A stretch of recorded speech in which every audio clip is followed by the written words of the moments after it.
All right, I think we're ready to start. So thanks very much for having us here at PAX East. We really enjoy coming to this event every year, and I think this is my 5th year doing talks, so that's a bit scary. So basically, hi, I'm Catherine. I'm going to do the thing on this so we can tell you a little bit about the panel and how this is going to work. So my name is Catherine Flick. I'm a reader in computing and social responsibility in the UK, and that basically means I'm the equivalent of a tenured professor. If you're wondering, and actually the title of reader is really weird because it's strange to get a thing for doing something I've been doing since I was very small, but hey, that's cool. I study the ethics of technology, and the last few years I've been specifically looking at the ethical and social impact of video games. Tyr and I, who you'll meet in a second, we have a podcast that we do semi-regularly, not at all regularly, where we look at different aspects of ethics of video games. So if you like what we're doing here, we'll give you the link at the end to the podcast if you want to subscribe as well. Hello, I'm Tyr. I'm a research fellow. I also work in computing and social responsibility. That means that I only deal with research, in theory. In practice, not so much.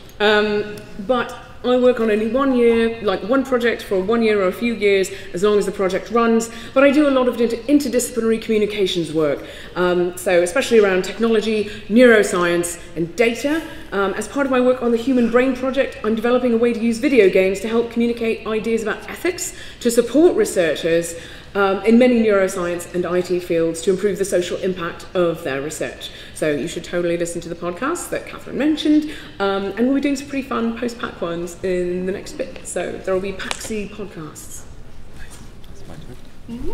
Hi everybody, my name is Alex, though around these parts I go by Propriety. During the rest of the year I'm a software engineer at a big colorful search engine that you've probably all heard of. Before that I did my PhD in computer science at the University of Pennsylvania, applying machine learning to medical data, but I'm here mostly because here at PAX I help organize the PAX Pokémon League, which is a community-run alternate reality game that's played here at PAX. You can read about it at paxpokemonleague.net.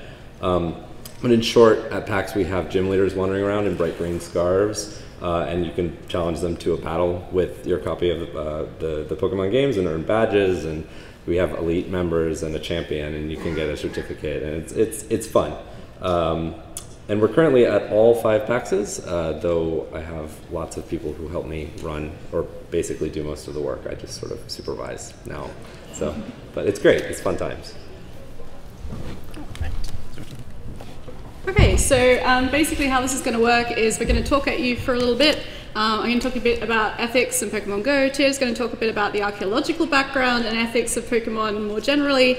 Dr. P over here is going to talk about some of the Pokemon community views, and there's going to be a Q&A at the end. And to save people having to get up and talk in front of lots of people, I've set up a thing called Slido. So if you log on your mobile phones, slido.com, and then when you're prompted, you can put in W235, and we'll have prompts for this along the way, so don't feel like you have to zap doing it now. But you can upvote questions as well, and we'll just do them in kind of upvoted order at the end. And if we don't get to them, we'll do a podcast on it, or you can come and talk to us after. Okay. So, I've been really, really busy working with a colleague called Dr. Jess Owen, and we do stuff on Pokemon Go and the perceptions of mental health that is related to Pokemon Go. And in this research that we've done on mental health benefits of Pokemon Go, we did a wide-ranging survey of Pokemon Go players. We interviewed several players we managed to find locally in Leicester, which is where we're from, in the middle of the UK. And we interviewed these players, and we also did a big study of PAX Pokemon League players. So if you filled out a survey last year about mental health benefits, this is some of the stuff that's kind of come out of it. And thank you so much. We couldn't really do this stuff without you guys. Yeah, cheers. So along the way, we basically found some really interesting emerging discussions that were going on in the Pokemon Go community. One of these things was that the biggest frustrations with the game, apart from server downtime at the very beginning of the game, seemed to be other players cheating, essentially, or being antisocial in various ways. So Pokemon Go obviously is a massively social game. Many people love it because they've made lots of friends. They have a feeling of accomplishment taking down a big boss with a big team, or kicking that stupid Blissey out of the gym that keeps coming up nearby, and basically you know, I'm an instinct player, so I get very frustrated with mystic players. But anyway, it was really surprising to me the amount of antisocial behavior that people were talking about while they were talking about these frustrations that they had and that they experienced throughout their play. And also, I mean, as a level 32 player, I've been playing since the pre-release, and so I've experienced this stuff as well. So this got me wondering, what really are those issues that people are encountering? How bad are they really? Like, how actually bad are they from an ethical perspective? Is it just a matter of people being upset that someone's a little bit further along than they are? Or is there actually more to it than that?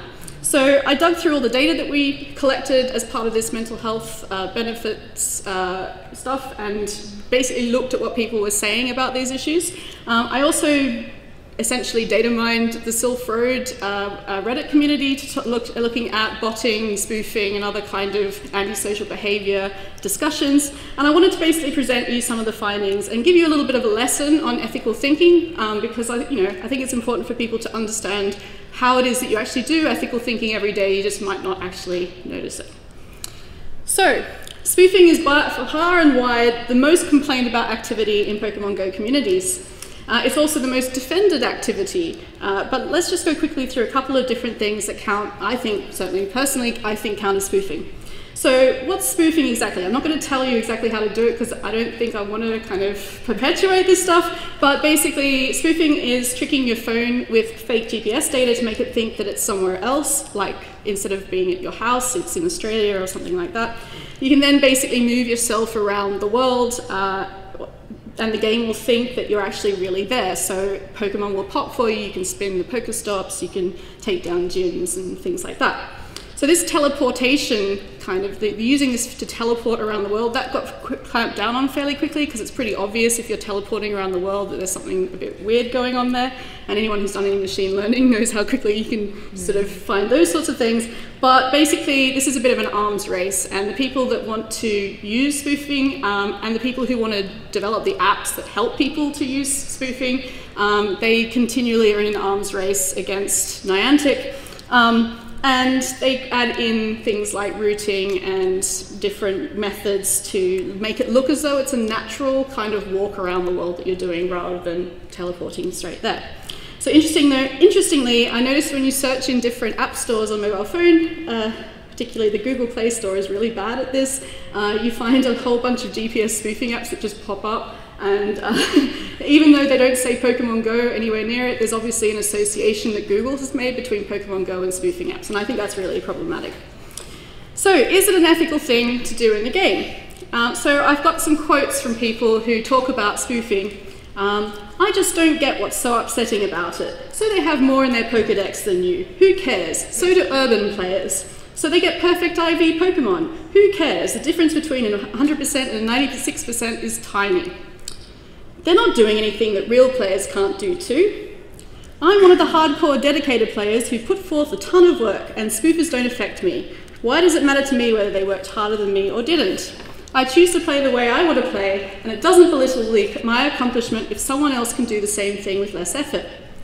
In a game where there's no real competitive side, it's all about having fun. If someone doesn't walk, I don't have a problem with them spoofing as long as they know that there's a chance they can get banned. If these quotes are boiling your blood right now, have a think about why that might be. If you find yourself nodding along, maybe a little bit secretly right now, have a think about why that might be as well. So when we talk about ethics, what we mean basically is a set of rules that are based around moral values. The gut reactions you're having here are probably related to the underlying moral values that you hold dear to yourself. For those whose blood is boiling, it might be related to values of fairness or justice or equality. And for those who are nodding along, it might be related to independence or a different interpretation of justice or equality here. Or maybe it's a bit of selfishness or greed. Especially if you've dabbled in spoofing yourself, you might actually be a bit defensive about your own laziness or your own spoofing abilities. Whatever it is, and I'm not going to judge, and I can't see who's spoofed in this audience, ethics is about unpacking this gut instinct that you're having right now and finding out what it is that your values are and how you go about using those to justify your decisions that you make. So there's some other issues at stake as well. So what about rural players, for example, who don't have the variety of Pokemon that you might find in the city? Or that don't have the numbers to take down big raids, for example? What about physically disabled people who might not be able to do the walking aspects of the game but still want to play? If you're thinking, well, you know, maybe spoofing's okay in some situations, this is starting to get a bit nuanced argument, right? That's often what's called a dilemma, okay? So it's hard to determine what those situations might be and whether someone qualifies for that situation. So either you have to let everybody have that ability or nobody have that ability. And whatever you end up doing, you're probably going to upset some populations of the game, right? So Niantic has taken the decision to obviously not let anybody do it, or at least try to not let anybody do it as best they can. Because basically, if everyone were allowed to spoof, it would change the nature of the game quite dramatically, and that's something that they want to they want to keep the core value of the game. So it's very risky to spoof within the game. Expectations of behavior that people have of how to play the game lean very heavily against spoofing. So with the rules set out by Niantic, you'd arguably be unethical to spoof as well. Even if you were a rural player or someone, you know, in the middle of nowhere, in that sort of situation. So the way you think through these sorts of dilemmas and the reasons behind the decisions that you make in these situations is the heart of ethical reasoning. We do this all the time, mostly based on the gut instincts that we have, but it's worth knowing that's actually what you're doing when you're having those gut instincts and then making decisions based on them. And that's also where you get banned if you spoof. So those of you who've looked a bit of philosophy or ethics have probably recognized that I've talked basically about virtue ethics, which looks at the values that you hold, deontology, which looks at the rules and you should act accordingly with the rules, and also how you would like to be treated yourself. And consequentialist ethics, which holds that decisions should be made considering the benefits and disadvantages and weighing those up and make a decision based on the happiness for the most people, basically. Often these different approaches to decision making can conflict, and this is why I'm a bit of a pluralist, and I look at things situationally in terms of my own ethical deliberation. Although I'm also a bit of a virtue ethics, I kind of tend towards that side. You can come and talk to me later about that if you want. So let's talk about botting. This is often complained about as well. There are different types of bots that Pokemon Go players sometimes use, which are often used in conjunction with the spoofing methods as well. So the Pokemon catching bots, which do what they say on the tin. There are data collection bots, which spoof moving around the world to collect data on, say, Pokemon spawns or gym raid battles and things like that. There are bots that help to capture gyms, and this was particularly prevalent pre-gym overhaul. So a lot of this data that I have is actually, because obviously the game's been updated over a period of time, we've got a lot of data from pre and post-gym overhaul. Often back in the olden days, you'd find that gym that you'd worked really hard to take down would get sniped by somebody, and that was really frustrating. Botting is really risky these days. Botted Pokemon can be struck out, and you'll see a red line through botted Pokemon. Your account can be suspended or banned, and the community probably would ostracize you if they knew that you were really botting. So here's a quote from a botter where they argue about why they think botting is okay. I feel my way of cheating is very personal and does not affect anyone because I rarely take over gyms, and I'm not the only one with a 3100 Dragonite right now. This is a little bit old. I bot in MMOs that personally gain me things quick and then turn off the bot once other people are involved. Sometimes botters feel that this is me now talking, that was a quote. Sometimes botters feel their actions are justified because they follow a code, only to fill their Pokédexes or find high IV Pokemon. Do you think that's okay? If we look at this from a values perspective, once again, it might be a sense of justice or fairness that makes you upset about botting, if you're upset about it, or a sense of greed or laziness or self-righteousness that makes you think that you should be able to bot if you want to.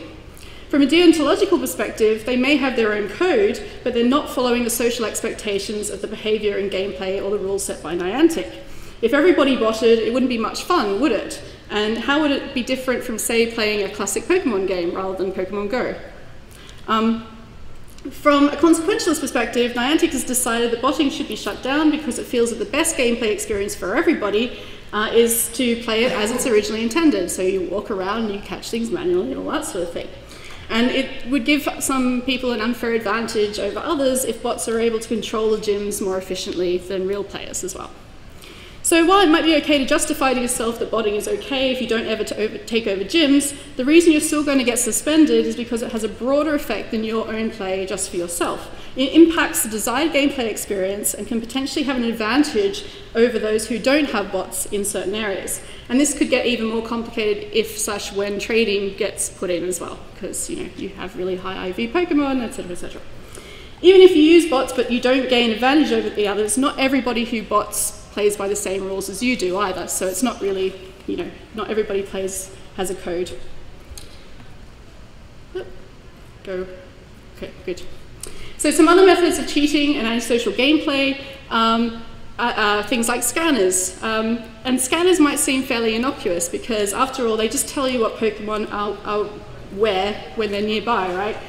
You actually still have to go and walk there, you still have to catch it, you still have to do all the other things that you have to do. But these scanners are usually fed by those data gathering bots that I was talking about before, which spoofers and other bots get their data from. So logically speaking, if you use scanners, you're creating further demand for the data collecting bots, which then in turn supports the spoofers and the bot creators and all that sort of stuff. It takes time and money to update bots to find new ways to access game information that they need when Niantic brings out the next arms race upgrade. And they only usually do it if it's worthwhile to them, so people actually continue to buy these things. So it's easy to rationalize using a scanner, or if you're in a group using somebody else's information that maybe they got from a scanner or something like that. In that situation, we often say to ourselves, well, it's not me that's using that scanner, it's somebody else who's doing it, I'm just kind of benefiting on the side from it, and you just sort of don't think about it too hard, right? But this is a dilemma that you really do need to weigh up for yourself, because if you've got the strong values of fair play, honesty, equality, and justice, you need to balance those out against the social expectations of getting along with the group. So you don't want to be the party pooper saying, oh my god, so-and-so over here is using the scanner, I'm not going to go with them to that raid or whatever. But then how do you stop that person using the scanner? Maybe you're secretly glad when they get banned or suspended because they were a terrible cheat after all, right? There's no easy questions for these of what to do in these sorts of situations. So ethically speaking, if you're adhering to the highest moral standard, you'd not take information from someone who has a scanner, and you'd certainly not use a scanner yourself. But there are lots of other things that we weigh up when we make these decisions. Often it takes a critical mass of peers to basically force the higher moral standard and to change behavior that would otherwise advantage the group. It then comes down to your own character, the values that you hold dear. Are they worth standing up for or not? Or is it just a game and you can kind of get on with it like that? Sorry, I got a little bit deep there, but I wanted you to know that these are really difficult questions and they're difficult decisions to make, and even trained ethicists like me are not always great at doing it as well. So don't feel bad if you sort of, I made you think about a lot of stuff and you're just like, oh, now I don't know what to do. It's okay. Nobody really always knows what to do.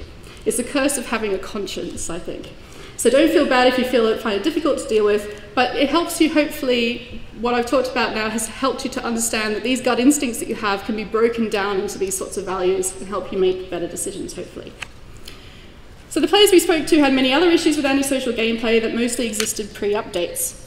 So sniping, for example, has mostly gone, though gym shaving is still around, which is when people use multiple accounts to kind of knock out Pokemon so that they can then put their own Pokemon in there. Multiple accounts are still used for raids as well. But is there anything inherently wrong with having multiple accounts, particularly perhaps if you're a rural player and you want to have a crew to take down an X-raid or something like that? Or is it in the use of these multiple accounts? So if you only use it for these kind of things where you can't actually get other people, maybe it's okay, but if you use it to, say, shave gyms, it's probably not so okay. I don't know. You can decide for yourself. So some of the things that are automated but not considered cheating, so I talked, basically IV calculators are fairly accepted. There was a time when you could actually get suspended for using IV calculators. That was because of the login mechanism and stuff. So if you're using ones that just do screenshots or overlays and stuff, you're usually okay. But overlays that just help out but don't actually do any botting or any kind of spoofing or anything like that are usually seen as being okay.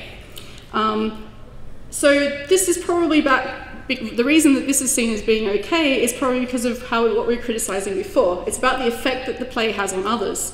It doesn't really matter if we know the specific IVs of the Pokemon that we've captured.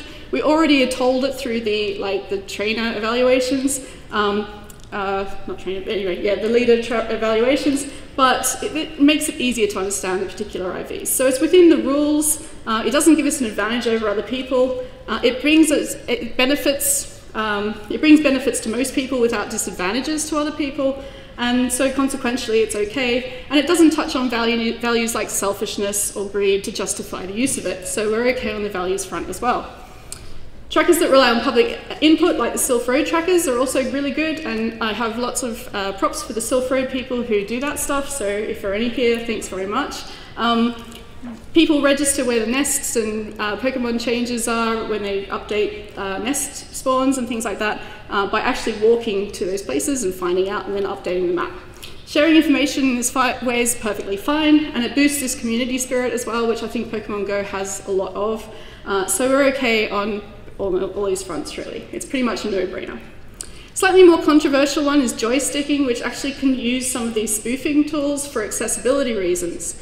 And I talked a bit before about physically disabled people who might want to play Pokemon Go but can't necessarily do the walking. I think that basically when Niantic decided there was a blanket disallowing of spoofing, I'd like to make a case for actually opening it up to people who have legitimate reasons for actually for needing to spoof because of for accessibility reasons. Several players that I spoke to throughout the research basically also said that it would be really good to have this ability, but then it becomes a difficult decision of how do you determine who are the people that need to use this because they have accessibility issues, or the people who kind of pretend to have accessibility issues. But as one player put it, if they really are pure joysticking, the experience is pretty much identical to someone grinding on foot, except that they don't get tired legs. So it's not actually any easier to find Pokemon this way. So I think actually in many ways this joysticking side of things is probably okay for the most part, as long as it really is joysticking and isn't just kind of teleporting around or having a computer do the walking for you. Design for accessibility should be a really high priority for game companies. Our friends at Able Gamers that I hang out with in the Diversity Lounge are really constantly lobbying for better accessibility in games. And personally, I feel that AR games like Pokemon Go should have some sort of mechanism to assist those that don't have the physical ability to access aspects of the game, like hatching eggs through walking, for example. I mean, there's also the driving argument coming into play here. Isn't the game about walking, not driving? Niantic kind of sorted this one out by putting on speed caps, but it's still frustrating to people who catch buses or trains or things like that, who are passengers on cars and not actually doing the driving. But maybe it's okay to not be able to play on the bus. I don't know. If there were a way to separate spoofers from joystickers, do you think it would be acceptable for joysticking to be used in the game? I'm going to leave that exercise as an exercise for the listener. So, one of the most interesting things I found while talking to people about cheating was the general acceptance of the Pokemon Go Plus. How many of you guys have got a Pokemon Go Plus? Yeah, okay. So if you think about it, having a Plus gives you a sizable advantage over those who don't. You get to save battery on your phone, you can be constantly walking your eggs, you can be catching Pokemon and spinning Pokestops without having to look at your phone. This is what's called a classical, in ethics, it's a classic digital divide between the haves and the have-nots. You could even argue that it's a form of pay to win. Don't throw things at me. So why is this so acceptable? If we think back to our ethical decision making, it's very much in the, well, it's allowed by the rules category. And this seems to be the only justificatory criterion for it, which is interesting in itself because it reinforces the fact that if something is allowed, it's probably okay, despite the significant advantages it gives to other people, gives over other people. What about gotchas, though? Who's got a gotcha? Anyone got a gotcha? Yeah, I have a gotcha. This is my disclaimer. For academic purposes. For all intents and purposes, they're exactly the same as the Pokemon Go, but they don't. The Go Plus, but they don't require you to press the button to catch each Pokemon or spin the Pokestops. They're also generally considered to be okay. They're a little bit more in that grey area of acceptability because they're not official. However, How is that any different from a gotcha? So, Niantic is obviously wanting to shut down the people and the apps that don't play by their rules, mostly for the reasons I've outlined earlier. They're employing machine learning experts to see if they can work out who are real people and who are spoofing bots. And they've already closed some of those gameplay loops I've talked about that encourage cheating, such as the gym stuff and adding rooms with codes for gym raids and things like that. It's also much easier to report players than it used to be at the beginning, and Niantic seems to actually now be taking reports relatively seriously, and many props to them for doing that. I suppose we'll have to see if they shut down the gotcha access anytime soon. But let's hope not. So I hope that I've shown you a little bit about the conflicts that we go through to make ethical decisions, the difficulty of making these decisions, and how to potentially unpack some of those tricky feelings that these dilemmas prompt. It's important to remember that the game is constantly evolving, and the actions that you make today may have longer-term consequences that you currently can't foresee. So, for example, if trading is brought in, this would give spoofers a distinct advantage over non-spoofers. Just because you can do something doesn't necessarily mean that you should. I used the example of using the scanner data and information from someone who used scanner data, but this also applies to other aspects of gameplay that might be considered antisocial, such as multiple accounts, for example. There's no such thing as just playing a game, especially a social game like Pokémon Go. Feel free to mod the hell out of Skyrim, but consider your fellow trainers that are playing and wanting to have an excellent, fair experience in Pokémon Go.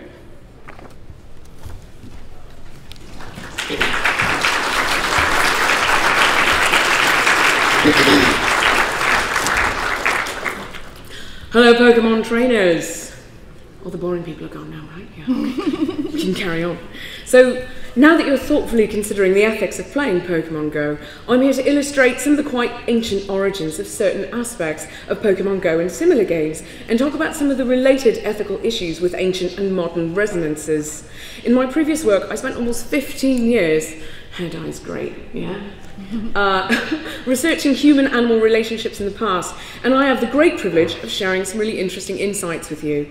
So there are several things that resemble Pokemon-like relationships in the past, and these have changed in line with the perceptions and the normative ethics of the time. I've only 10 minutes, and frankly, humans are the worst. We, as a species, have done and continue to do what is pretty questionable stuff in terms of our interactions with other species, but our perceptions of what is good or acceptable or even just continues to evolve.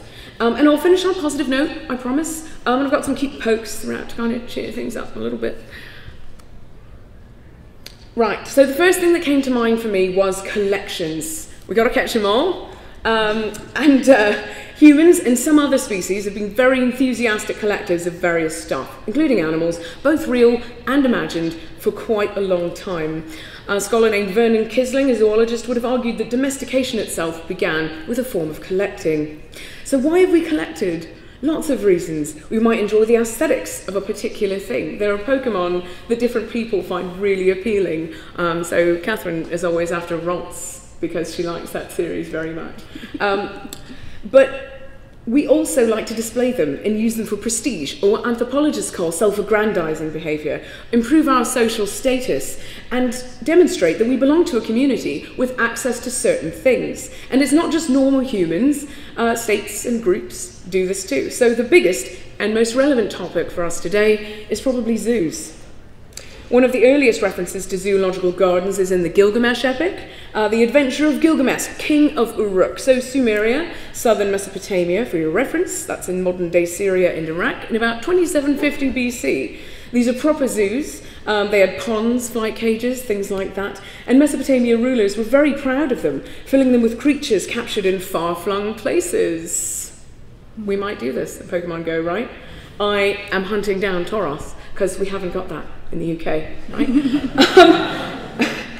Anyway, but you can get those creatures, you can capture them and trade them for prestige or favours, right? And we're supposed to be able to do that at some point, trade our pokes. So there were also zoos in about 3000 BC in other parts of Mesopotamia, Egypt, China, India, and a little later on, the Greeks and the Romans got in on the act, with aviaries being introduced in the 1st century BC by Strabo, a friend of the Roman historian Varro. And the concept finally caught on in northwest Europe only in the medieval period. Large collections also existed amongst the Aztecs, usually belonging to a ruler or individuals or families with very high social status. Montezuma had what was unmistakably a zoo by the time that the Spanish rocked up, and there were also collections amongst the Incas in South America. So in Europe, animal collections evolved into what were called menageries through the late medieval and early post-medieval periods, 1456 to about 1828, and then into what were called zoological gardens beginning in the 19th century, finally evolving into modern zoos. So that overview is drawn from lifetimes of other people's research. Archaeologists, classicists, zoologists, it all sounds incredibly tidy. But here's two things. The people writing this stuff are typically of European extraction. We know very little about animal connections in African states, but it certainly seems likely to me that collecting animals for exhibition or prestige occurred. Secondly, zoos and menageries were historically used as a tool of colonization, and that the trading of animals for status and profit was linked to imperialism or on the part of a number of states. And these animals were often captured and hand-raised by people who were just doing what they could to survive the wake of colonialism. All right, cultural destruction, not very fun. Another way that people in the past collected animals was through depiction, and arguably sculptures, mosaics, paintings, tapestry, and bestiaries are the proper forerunners of our Pokédexes.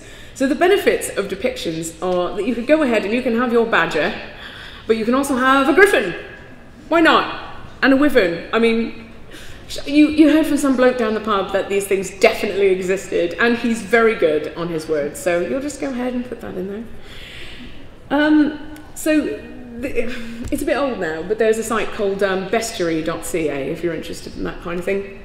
And these things provided, technology that gave us a way of capturing a creature peacefully, though not necessarily always. John James Audubon, an American, the naturalist and painter, killed every single bird that he captured. And some people blame him, or at least hold him indirectly responsible for the extinction of a number of different native species. So there's that. They link into demonstrations of excessive shooting, which unfortunately brings us to trophy hunting. I'll get onto this a little bit more in the next slide. But hunting for display rather than for subsistence merits a mention, especially with regard to the habits of certain ancient rulers and some modern ones. We do focus on rare Pokemon and display our pokes, and I, frankly, am very keen to put my most exciting critters in gyms, because look, I've got a red Geodude. That was a really good day. But technology enables us a way to do these kinds of things in a way which is still competitive but not violent. So, let's talk about, here we go, let's talk about something more grim, but less recent. To start off with, at least. So, we Pokemon trainers do battle with our pokes, we pick the best ones. What are the professors doing with our spare Pokemon? Do they grind them into candy? Oh. Okay, sorry. That was a little too morbid. We feed them really well, we feed them stuff, we train them up, sometimes we name them funny things, and then we seek out a gym where we can make them fight others. The association of animals with violence, and especially ritualized combat, not hunting for subsistence, really ancient. It probably happened long before the Minoans, but the best material evidence we have is Minoan from Crete. We're talking 1600 or so BC. The important thing to remember is that Cretan games were not for fun. There will be a test? No. So these guys practiced a combo of religion involving sacrifice and acrobatics, sport. It's super complicated. We haven't kind of figured out how this all worked. But here's a fabulous example. This is a bull leaping fresco found in Knossos Palace in Crete, dating 1600 to 1450 BCE. You can go and see it in the Heraklion Archaeological Museum if you're fortunate enough to go to Crete. There's also some stuff to do with this in the British Museum, but it's been nicked from places and we don't have very good context for it. Shock, because maybe we should have just not done that. Anyway, you guys had to guess this was coming, but it's the Romans. The Roman games, they were for public entertainment, right? So a little bit religious, sometimes accompanying major religious festivals, or they were part of the cult of the state. And they're held for military celebrations or for very important funerals.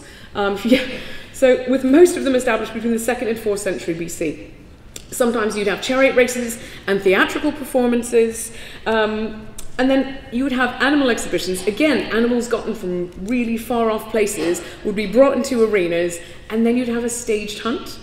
So like, not a real hunt where any, sort of seeking the prey is involved. They just bring these beautiful things from really far off places and then take them out. Depending on the occasion, you might be lucky enough to have following that, the execution of criminals sentenced to death. So Roman games also maybe not for fun. The Romans also led the way, as it were, in terms of training animals to fight each other. So developing the natural territoriality of some species and weaponizing the aggressive tendencies of others into a competitive pastime. The Romans not only enjoyed the so-called Greek or Persian pastime of cockfighting, but also got a huge range of species to fight themselves. Some of which one thinks of as quite sweet-natured, like the partridge. You're like, oh, a partridge in a pear tree. And the Romans are like, let's get them to kill each other. You're like, okay. Okay. In most of the Western world, cockfighting, dog baiting, that sort of thing is banned or illegal and has been since the 19th or 20th centuries in most cases. It's a blood sport, it's rightly considered cruel and shocking, but it's still very culturally important in some places, serving perhaps what is a more similar role to Pokémon Go than I am entirely comfortable with.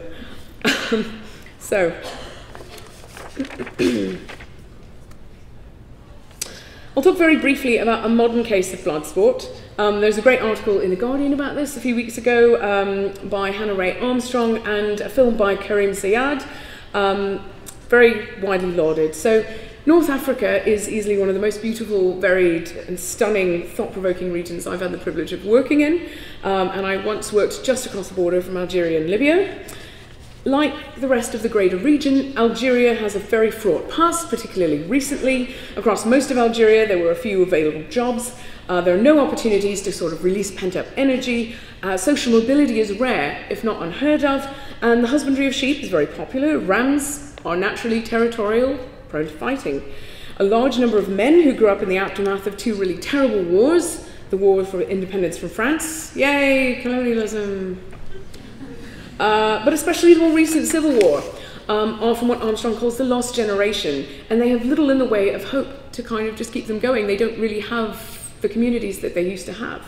Nothing on the horizons will change their circumstances, so sheep combat provides something for them to invest energy in. The opportunity to be part of a community, people with something to have common with, the potential chance for prestige. And with great care, some of those people who can train their rams to fight, and many who can't risk the loss of their own sheep, will travel really long distances just to witness this. It's a unifying spectacle. It's called Combat Tyr, and I'm sure I said that incorrectly. Is this right? I don't know.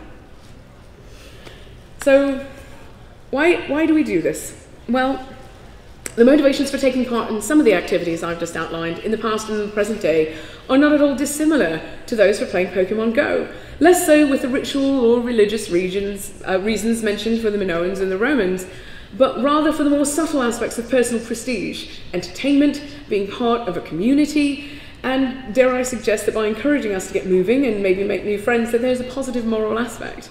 It just, maybe. I mentioned this before, but I really want to underline this to finish. Yes, we like to be entertained, it's hugely beneficial to be part of a community, and it always brings a smile to my face if I can take down that Snorlax.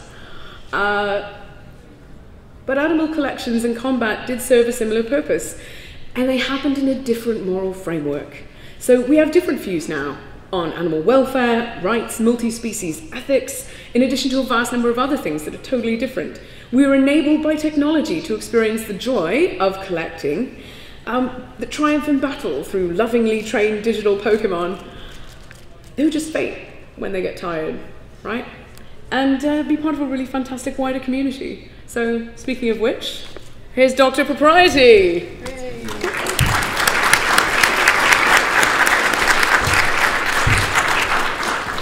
Hey everybody, I'm going to be really quick because I know I want to get to questions, and I also don't have such a nice, well thought out talk to give. So I was just going to touch really quickly on a view from the community, having organized the PAX Pokemon League for many years, and talking with a lot of gym leaders and also trainers, some perspective on maybe why we have some of these ethical feelings about whether cheating is okay or not, and sort of tying it back to the games that Pokemon Go is based on, which is, I have probably more experience with those than with Pokemon Go. So, like I said, I still help run, but helped run more the PAX Pokemon League here at East. And year after year, one of the major discussions that we have had is talking about rules, setting out like rules, guidelines for when people are participating, what sort of standards should they adhere to when it comes to like building their teams that they're going to use to challenge the PAX Pokemon League. And so there's often this sort of discussion about sort of like which Pokemon are going to be fair to use because they're not super powerful, but at a more base level, we have a lot of discussion about like, are hacked Pokemon okay? Or what should gym leaders do if they encounter a player using hacked Pokemon? And so just really briefly, I wanted to touch on, I think there are sort of two aspects to the argument that sort of hacked Pokemon are of concern, like why do we even care about this? One side of the argument sort of has to do with fairness in play, and we've sort of discussed on like prestige, like whether it's really fair for you to have access to Pokemon that you didn't really earn.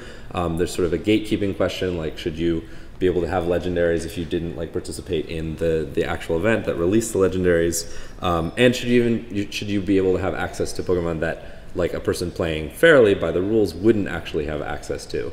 It creates sort of this power imbalance. And so I think all of those discussions are really interesting.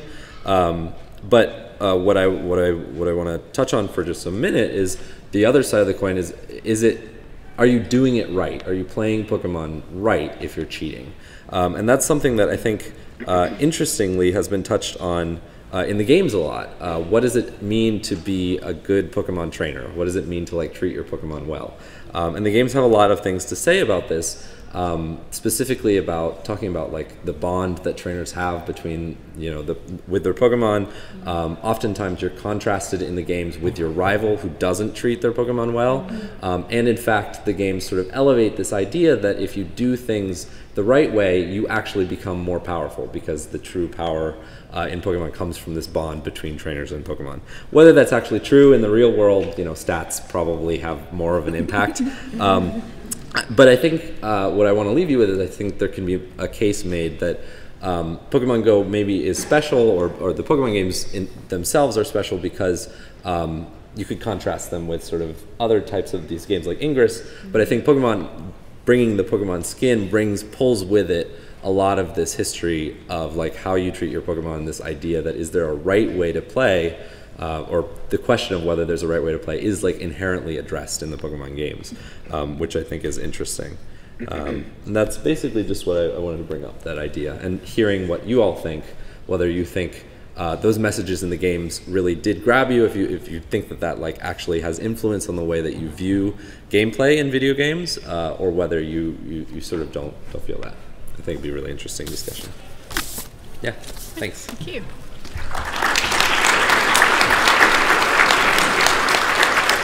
Thanks so much, Alex and Tyr. I really appreciate you helping me out today. If you've got some questions, we've got the Slido up, and I'm going to just read out some of the top level ones. Some of them are a bit complicated, we may have to get to them later anyway, but I'll let you know.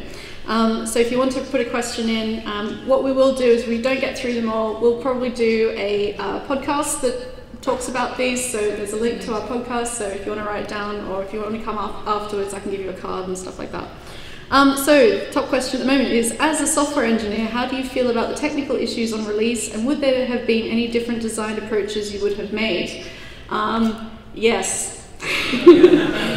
And basically, I think this is a much longer conversation about how to design good. I think they pushed it out way too quickly, and they didn't test a lot of stuff, and they certainly didn't expect the huge response that they got, so that was a little bit difficult for them.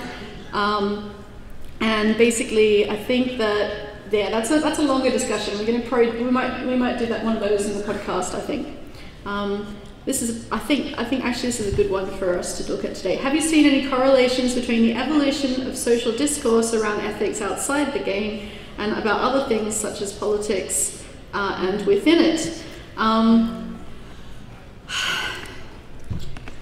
That's a good question. Yeah, so I mean, I think for Pokemon Go, that's a really tough one actually. I have to sit down and think about that one. Maybe that's a good, is that a good podcast one too, do you think, Tim? Yeah, we can spend some time. Yeah, I mean, I think the answer is almost. I think the answer is. Oh, I don't know what. No, you need it. I think the answer is almost certainly yes. Yeah. There is some correlation. What that correlation is or looks like is probably a question. I think also you get these kind of like expectations, so there's like social expectations build up over time, and things like politics goes into those, and that's how then people start to see the world as well, and that then influences the decisions that they make, etc. So you do get a lot of that. Yeah. And I think it'd be quite complicated and maybe a longer discussion. Yeah, I think we'll do that one. This is a good easy one. Is it ethical to harvest Ash's stem cells for medical research since he is clearly immortal? I'm going to hand that one over here. As a research fellow on the Human Brain Project, I think I can say that if we have his consent, then sure. I think consent. If he's provided informed consent, and he knows exactly what research will be done on his stem cells, then yes. Yeah. So here's another one. Spoofing may not be necessary if the game wasn't objectively poorly designed. What's Niantic's ethical role in improving their own community to minimize cheating? So improving the community. So I mean, I think Niantic can give incentives to, or disincentives to spoof, for example. And so they've been trying to do that. And I think certainly trying to spot spoofing activity versus real people activity goes a long way to do that. I mean, objectively poorly designed is a separate discussion, I think. Objectivity? But I think that they definitely, I mean, it is their responsibility to make sure that the gameplay is the same for everybody as best they can. I mean, obviously, like I said before, it's an arms race. And I think that's difficult to kind of deal with. You've got to put a lot of money into that. I think sometimes it's really hard to anticipate things before you've had sort of a huge group of people playing it. You get sort of network effects that you can sort of, postulate as well as you can, but oftentimes it's hard to see those things coming until you're sort of in the soup, as they say. So here's another question. My wife at home in NH, is that New Hampshire? Sorry, Mike. Yeah, okay. Just asked me to log in with her account on my phone to get unknowns. Just how bad a person is she?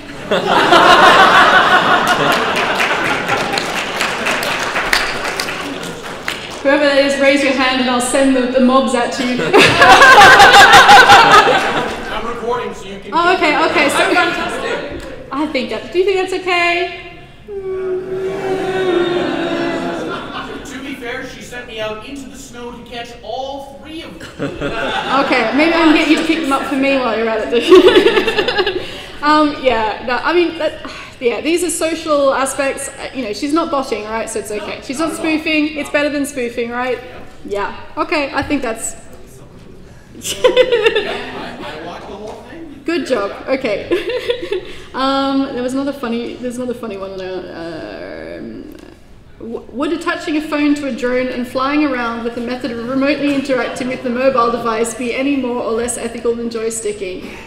Well, given that you can't actually do that without getting in trouble with various agencies these days, I think good luck with that one. People do it. Oh, that's actually quite terrifying. I have broader ethical issues with just that sort of flying drones around. Doing it just for Pokemon Go seems a little bit much to me. I think that's probably more problematic than joysticking, personally. What do you reckon? Yeah. There you go. Yes to that one. What suggestions do you have for discussing Pokemon trainers as slave owners with people who play and love Pokemon?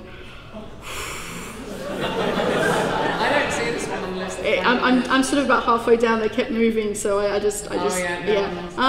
think that's a podcast episode. Wait, I want to see this. You can see it later in a bit. What suggestions do you have for discussing Pokemon trainers as slave owners? That's a podcast episode. Yeah, that's definitely a long... Do you have anything to... I think the games try to address this in terms of casting Pokemon as partners more than as something that you own and giving Pokemon some sort of agency. I think is as a way that the games have sort of tried to address this. That they're not just animals, that they're actually, they have viewpoints that they can communicate to you. Yeah. Yeah. But, yeah. Yeah, there you go. I think that's actually a really good At answer. the moment, they just become, Gyarados needs a berry. Yeah. But Yeah, Pokemon Go kind of strips that away. It does actually. And Yeah. I think that's something that I'm hoping some of they're starting to do these different activities and things, and hopefully that will continue in a more traditionally Pokemon way. I hope so. yeah. So Niantic out there, let us have bonds with our Pokemon. It's not just the buddy that we walk around. Yeah, no, because Yeah, that'd be nice. we want more of a partnership Yeah. with them. Yeah. It's nicer to think of that way. There's one here about grinding up Pidgeys. Where did that one go? I just lost it. Oh yeah, when we trade in hundreds of Pidgeys for candy, then feed that candy to another Pidgey, is that cannibalism? Yes. Okay. Okay, because cannibalism is meant to be unique to Humans. primates, and especially us. So Don't we grind up chickens and feed them to other chickens? Well, absolutely. Yeah. We feed lots of things, bits of members of their own species routinely.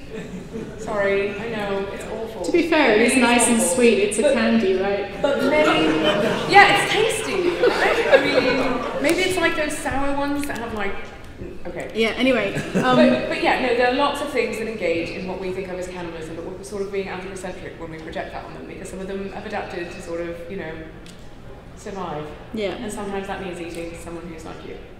There's one here. I know, nature, red and tooth and claw, and Pokemons. No. There's stuff about ethics of anonymity. That's stuff we'll cover in a podcast. Yeah, it's very interesting. There's some some really interesting questions. There's some really good, insane. but they're too long to do in like the 2 minutes we have left. So Yes. if you've got one of those slightly deeper questions, please do check it out. We will do it in a few weeks time probably. Is it more ethical to spoof, trespass, or drive my car 10 miles per hour to hatch eggs rather than walking? More ethical. Do I get to pick one of any of those, or do I have to? I think driving your car 10 miles per hour is certainly against the law in some places.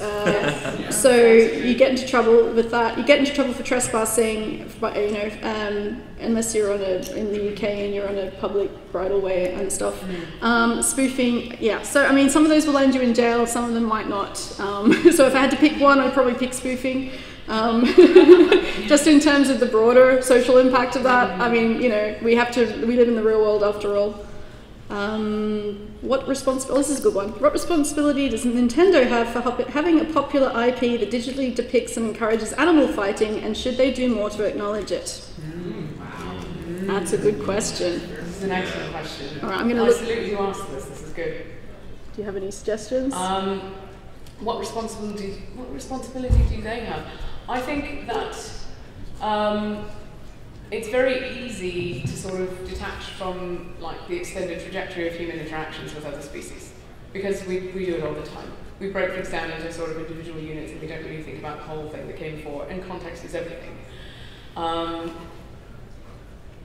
think that they could address it just implicitly by making some of the changes to like what we were talking about before, making it more like the other Pokemons, where there's a sort of more of a partnership, and the Pokemons are they have more character and more agency, and so that the power imbalance in the relationship is addressed. Yeah. Right. Yeah. What do you? Yeah, no, I agree. I think there's something to be said for narratively sort of trying to dispel that.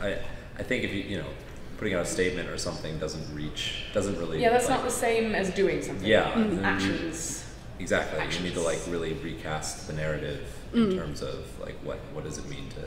I think that's sort of what the cartoons and things sort of tried to do a bit as well, is bring more of those sorts of stories in and make it more obvious that it's like actually that partnership as well. Yeah, so. and I think that's powerful. I think that narrative has sort of the power to influence beyond Pokemon itself, but like wider treatment of animals. Well, exactly. The welfare, the multi-species ethics.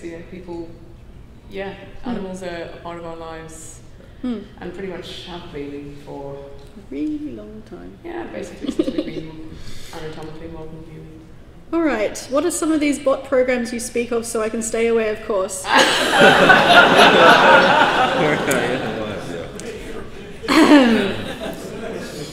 I'm not going to answer that one.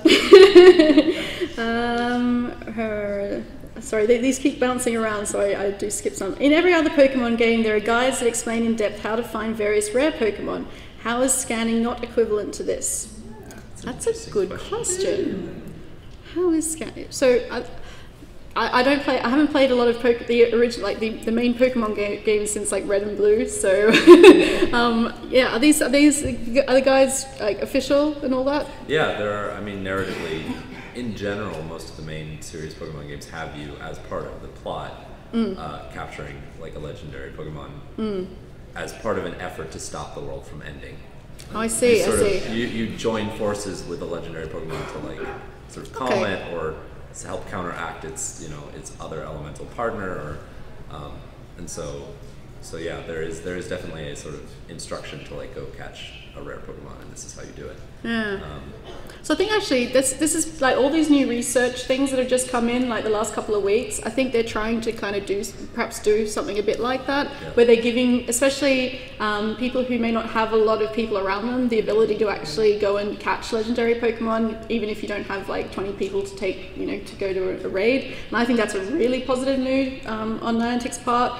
But in terms of the scanners, I mean.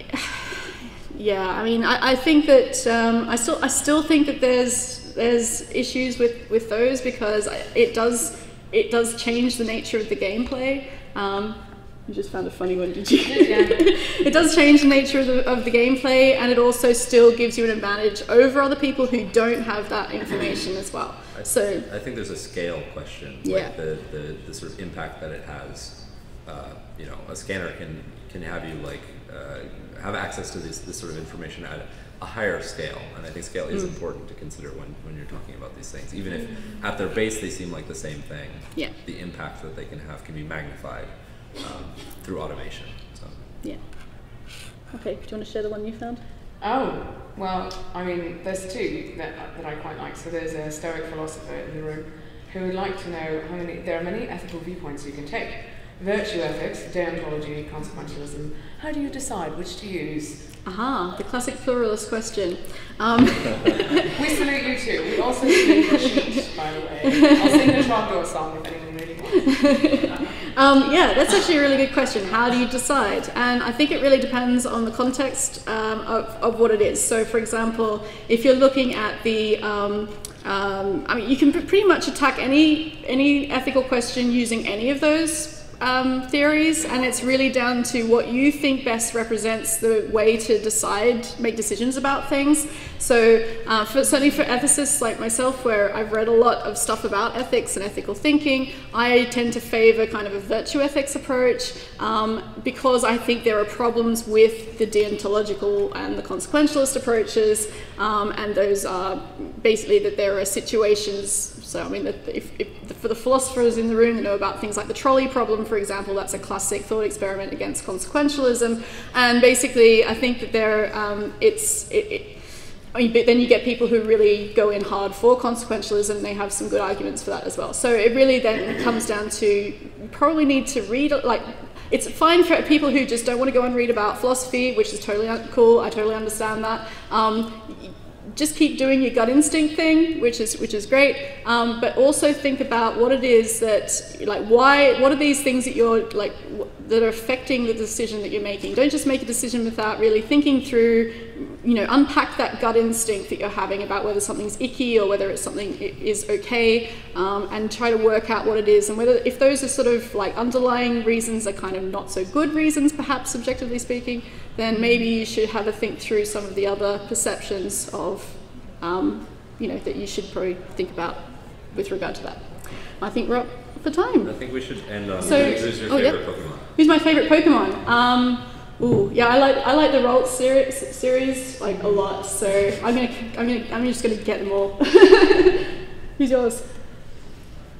I actually really like Bellsprout. Oh, Bellsprout. I do. I love like the story. It's like a story. You have Bellsprout, and it's this cute wee thing, and then it becomes Weeping Bell because something really bad happens, and then it becomes Victory Bell, and it wins. I love that.